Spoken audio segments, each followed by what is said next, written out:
اپنے پیشوا اپنے رہنما کی تعریف کرتی ہے، لیکن ایک جاہل جماعت ہے جو کھاتی بھی انہی کا ہے اور انہی کی شان میں گستاخی کرتی ہے۔ جاہل لوگ ہیں سرکار ہماری طرف کہیے معاذ اللہ۔ یار میں آپ کو مثال کے طور پر آپ نے الہ آباد میں کوئی بلڈنگ دیکھی اور آپ کو وہی بلڈنگ ہیرا گنج میں نظر آ گئی تو آپ یہ کہیں گے یار یہ بلڈنگ اس بلڈنگ کی طرح۔ بھائی کسی کی طرح ہونے کے لیے مناسبت ضروری ہے، سیم ہونا ضروری، میچنگ۔ اور اگر آپ نہ کر سکے تو ہماری مائی بہنیں آپ سے زیادہ میچنگ کر لیں گے، جو وہاں تو کلر مل بھی جائے تو کہیں گے ارے نہیں ملتا ہی نہیں، تھوڑا سا بھی فرق پڑ جائے۔ حشمت بھائی آپ کے یہاں ہوتا ہوگا ہے کہ نہیں؟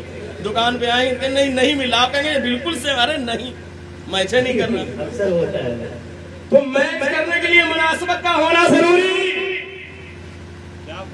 اب وہ جاہل لوگ کہیں گے سرکار ہماری طرح یار طرح ہونے کے لیے مناسبت ہونا ضروری ہے۔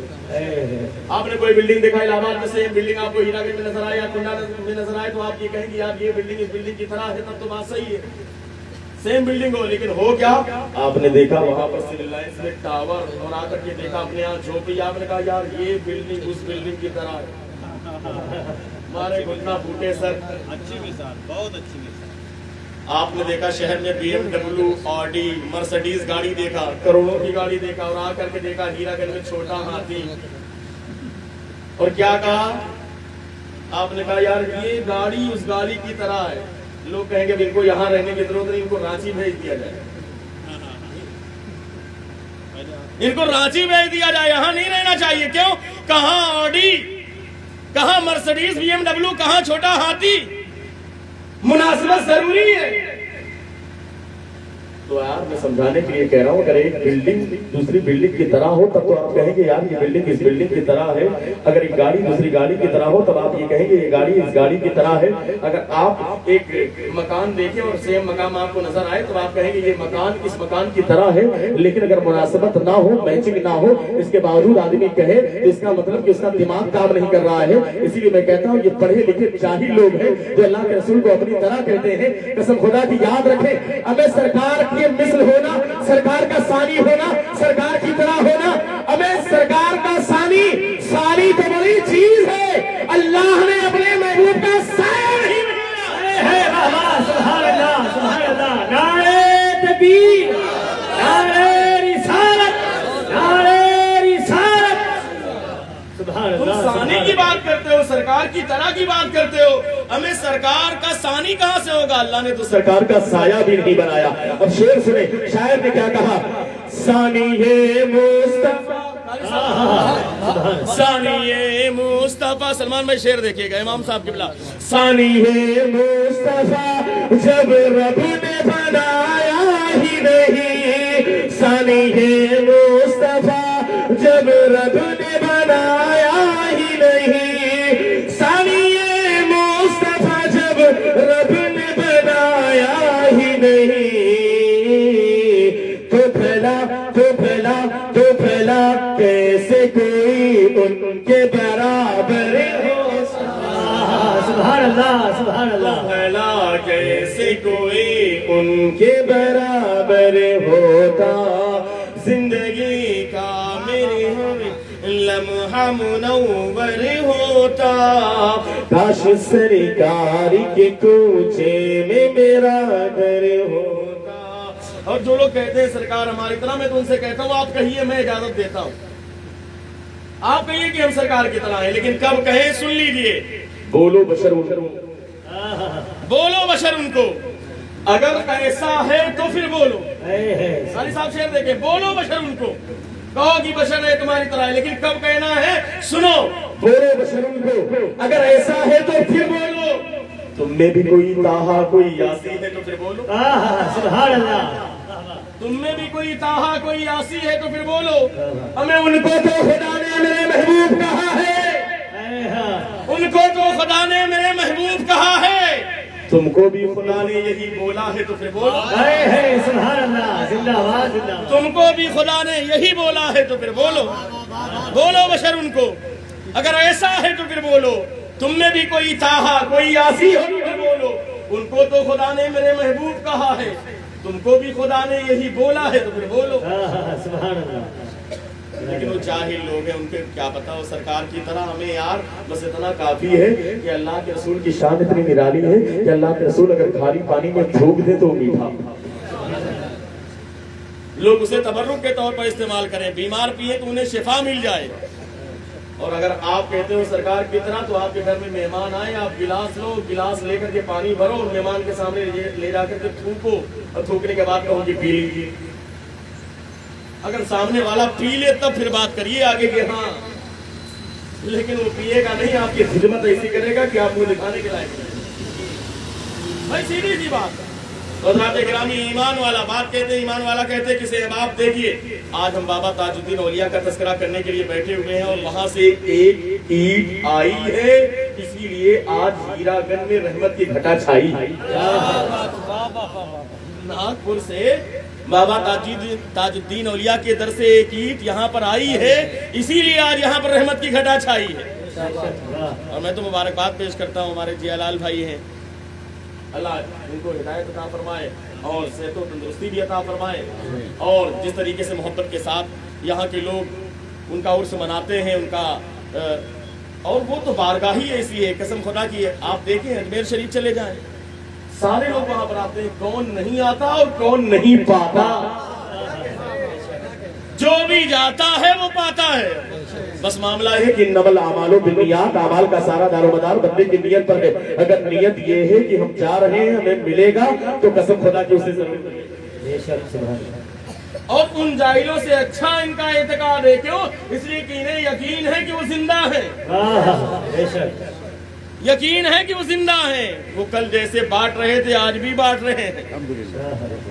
اگر انہوں نے اپنی زندگی میں عطا کیا ہے تو آج بھی بانٹ رہے ہیں. قسم خدا کی وہ 1279 کا دور ہے اور 24 یا 25 ربیع الثانی ہے, جس وقت بابا تاج الدین اولیاء کی ولادت. 1279 کی بات ولادت ہوئی. آپ کا قبیلہ, آپ کا تعلق مولائے کائنات مولا علی شیر خدا سے.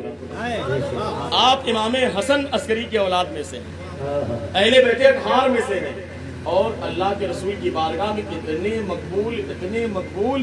میں نے کتابوں میں پڑھا, بزرگوں سے سنا کہ کبھی بھی آپ کی کوئی بھی خواہش ہو تو اللہ کے رسول کی بارگاہ سے اس کا رد نہیں بلکہ ہمیشہ قبول بھی. اتنا نوازا تھا بابا تاج الدین اولیاء کو. آپ کے والد صاحب تھے حضرت سید بدر الدین علی رحمۃ اللہ علیہ, آپ کی والدہ تھی حضرت بی بی مریم رضی اللہ تعالیٰ عنہ. بڑے پاکیزہ ماحول میں آپ کی ولادت ہوئی, اور کیوں نہ ہو. وَكَانَ أَبُوهُمَا صَالِحًا, قرآن پاک میں اللہ نے آیت کریمہ نازل فرمائی کہ ان دونوں کے ماں باپ نیک تھے. مثال بیان کرتے ہوئے کیا مطلب, یعنی ماں باپ نیک تھے تو بیٹے میں یہ کمال پیدا ہوا. پتہ کیا چلا, ماں باپ کا نیک ہونا بچوں میں اثر کرتا ہے. یعنی ماں باپ نیک ہو تو بچوں میں اس کا اثر آٹومیٹک پڑے گا. لیکن ماں باپ خود ہی نیک نہیں ہوں گے تو سیدھی سی بات ہے پھر اس کا اثر بچوں میں بھی نہیں آئے گا. ماں باپ اگر اپنے بچوں کو دین نہیں سکھائیں گے, اچھی باتیں نہیں سکھائیں گے, اسلام نہیں سکھائیں گے, اسلام کی خوبیاں نہیں سکھائیں گے, تو آپ سوچیں کہ بچوں کے اندر تو بے راہروی آنا ہی ہے. حضرات گرامی, آج دور بدل گیا. ہم بزرگان دین کا تذکرہ تو ضرور کرتے ہیں. بابا تاج الدین اولیاء کی ذات وہاں سے چلی, یعنی یہ عرب سے آئے, عرب کے بعد ہندوستان میں آئے, ہندوستان میں آئے تو کرناٹک کی سرزمین پر کولار کا ایک علاقہ ہے. کہاں پر؟ کولار. کرناٹک میں بنگلور سے آپ چلیں گے مینگلور, اور مینگلور کے آگے کولار پڑتا ہے. کولار کی سرزمین پر وہاں پر آپ تشریف لائے, پھر وہاں سے چلتے چلتے ناگپور کی سرزمین پر آئے. بہت جگہ پر کامتی نگر میں آپ کا قیام ہوا, واپی میں آپ کا قیام ہوا, شکردہا میں آپ کا قیام ہوا, یہاں تک کہ آپ فوج میں گئے. فوج میں جانے کے بعد آپ کے چونکہ والد کا انتقال 2 سال کی عمر میں ہو گیا تھا, آپ کی والدہ کا انتقال 8 سال کی عمر میں ہو گیا تھا. پھر آپ کی نانی جان نے آپ کی پرورش کی. آپ فوج میں چلے گئے. تمام جملہ علوم و فنون کو حاصل کرنے کے بعد 18 سال کی عمر میں فوج میں گئے. فوج میں جانے کے بعد 2 ہی سال میں آپ کو بہت بڑا افسر بنا دیا گیا. لیکن جس وقت آپ گئے کامتی نگر میں تھے تو آپ کا معاملہ یہ تھا کہ آپ وہاں پر ایک آستانہ تھا حضرت شیخ داؤد چشتی کا. تو آپ رات میں جاتے وہیں پر عبادت و ریاضت کیا کرتے تھے. پھر اس کے بعد اتنا مزہ آنے لگا, لوگوں نے اعتراض کیا کچھ افسر نے کہ تو آپ ہر وقت تو ادھر ہی ادھر رہتے ہیں, آپ فوج میں ڈیوٹی نہیں نبھاتے. تو آپ نے کہا دیکھو جس راستے پر میں چل پڑا ہوں اس راستے کو میں چھوڑنے والا نہیں, اس لیے کہ میں دنیا دار کا مست نہیں ہوں, میں کسی دنیا کے انسان کی چاہت اپنے دل میں نہیں رکھتا, بلکہ میرا معاملہ تو یہ ہے, تم یہ کہتے ہو کہ میں فوج میں آ کر کے دنیا دار بن جاؤ. ارے دنیا دار بننا یہ اللہ والے کی پہچان نہیں. اللہ والا دنیا دار نہیں بلکہ غلام احمد مختار ہوتا ہے. سبحان اللہ. تم کہتے ہو کس کا میں مست ہوں. لوگ کہنے لگے یار تم دنیا کے اندر مست ہو گئے ہو, لگتا ہے کسی سے محبت تمہیں ہو گئی ہے, کسی سے عشق تمہیں ہو گیا ہے, اسی وجہ سے تم آج کام نہیں کرتے, فوج میں رہنا تمہیں اچھا نہیں لگتا. بابا تاج الدین اولیا نے ایک جملہ کہا تھا, یا تم سوچتے ہو کہ میں دنیا کی محبت میں مست ہو گیا ہوں, یہ دنیا کی یاد میرے اندر بسی ہوئی ہے, یہ تمہاری جہالت ہے. میرا معاملہ یہ نہیں ہے بلکہ میرا معاملہ تو یہ ہے میں مصطفیٰ کی جامع محبت کا مست ہوں. سبحان اللہ. میں مصطفیٰ کی جامع محبت کا مست ہوں. ابے یہ وہ نشہ نہیں جسے ترشی اتار دے. سبحان اللہ. سبحان اللہ. یہ وہ نشہ نہیں جسے تلشی اتار دے. تمہاری فوج تمہیں مبارک, فوراً استعفیٰ لکھ کے دے دیا. لیکن اس کے بعد پھر معاملہ یہ پیش آیا کہ آپ کو جیل میں ڈال دیا گیا. جیل میں ڈالا گیا تو اتفاق دیکھیے اس وقت بھی ضیاء لال بھائی آپ کی توجہ چاہتا ہوں, اس وقت ایک شکردہا کا راجا رگھوراج راگھو سنگھ تھا. اس نے 2000 روپے دے کر کے اس وقت تقریباً یہ بات ہے کب کی 1890 یا 95 کی, 2000 روپے دے کر ضمانت کے طور پر آپ کو جیل سے باہر کیا. شکردہا کے راجا نے, رگھوراج راگھو سنگھ نے, اور لے کر کے آیا, کہا سرکار آپ میرے محل میں قیام کریں. تو سیدھی سی بات ہے, اس کے دل میں عقیدت تھی کہ جانتا تھا کہ یہ اللہ والے ہیں, یہ آئیں گے تو ان کے آنے کی برکت سے مجھے اور ترقی مل جائے گی. جیسی نیت ویسی برکت. ہمیں کوئی غیر بھی آئے اگر نیت اچھی ہے تو اس کا کام بنتا ہے. اجمیر میں کون نہیں آتا, کون نہیں پاتا. ہاں بس جن کی نیت اچھی نہیں ہے اگر وہ غلطی سے بھی چلے جائیں گے تو ان کو نہیں ملے. یہ بات سیدھی سی بات ہے. جن کی نیت اچھی نہیں ہے اگر وہ چلے بھی جائیں گے اللہ والوں کے آستانے پر تو انہیں نہیں ملے گا, کیونکہ دار و مدار نیت پر ہے. اور کوئی بھی آئے گا اس کی نیت یہ ہے کہ یہ دیتے ہیں, ان کو اللہ نے پاور دیا ہے تو یقیناً اسے ملتا. کافی دن وہاں پر قیام رہا. پھر وہاں سے آپ کامتی نگر چلے گئے, واپی چلے گئے. وہاں پر گئے تو آپ ایک وہاں کے اور بہت ہی بڑے تھے کاشی ناتھ جی, ان کے یہاں قیام رہا کافی دن. آپ وہیں پر تھے. ایک مرتبہ 2 ہماری ہندو بہنیں آئی. آنے کے بعد ان لوگوں نے کہا کہ بابا ہم 2 لوگ ہیں لیکن ہم کو لوگ تانا دیتے ہیں, ہم بانج, اس طرح کا تانا تشنی دیتے ہیں کہ بانج عورت ہے, ہماری ولادت بچے کی ولادت نہیں ہوئی. کبھی ایسا ہوا ہی نہیں کہ حمل ٹھہرے. بہت سال گزر گئے. بابا تاج الدین اولیا موجود تھے. کہاں پر, واپی کی سرزمین پر. آپ نے 2 لڈو لیے, لینے کے بعد اپنے منہ میں لگایا, لگانے کے بعد کہا لو اسے کھا لو. دونوں عورتیں گئی, ایک نے کھا لیا, دوسرے نے لے جا کر کے ریت کے نیچے داب دیا. ایک نے کھایا, دوسرے نے ڈاب دیا. جس نے کھایا 9 مہینہ گزرا, اللہ نے اسے ولادت یعنی اولاد کی دولت سے سرفراز فرما دیا. اس کو اولاد ہوئی. جب اولاد ہوئی تو شکریہ کے لیے آئی, لیکن جو دوسری بہن تھی اس کی یعنی کہ دوسرے اس کے ساتھ میں آئی تھی, اس نے ریت کے نیچے لڈو کو ڈال دیا تھا. اس کا اعتقاد صحیح نہیں تھا. اس نے سوچا کہ اس لڈو سے کیا ہوگا, کیا لڈو کھانے سے میرے بچے کی ولادت ہو جائے گی. مجھے تو لوگ بانج کہتے ہیں, میرے شوہر کو دانت تشریح کا شکار بناتے ہیں, لیکن دوسری عورت نے کھایا تھا. اللہ نے اسے انعام اکرام سے نوازا, اسے اولاد ہوئی. لیکن جب سال بھر گزرا تو بھی 7 سال چل پڑی. چلنے کے بعد ہو گئی. کہا کہ بابا آپ نے انہیں تو اولاد عطا کر دی, آپ نے ان کے لیے دعا کی, انہیں اولاد مل گئی ہے, لیکن میرے پاس تو اولاد نہیں ہے. بابا فرماتے, بابا تاج الدین اولیا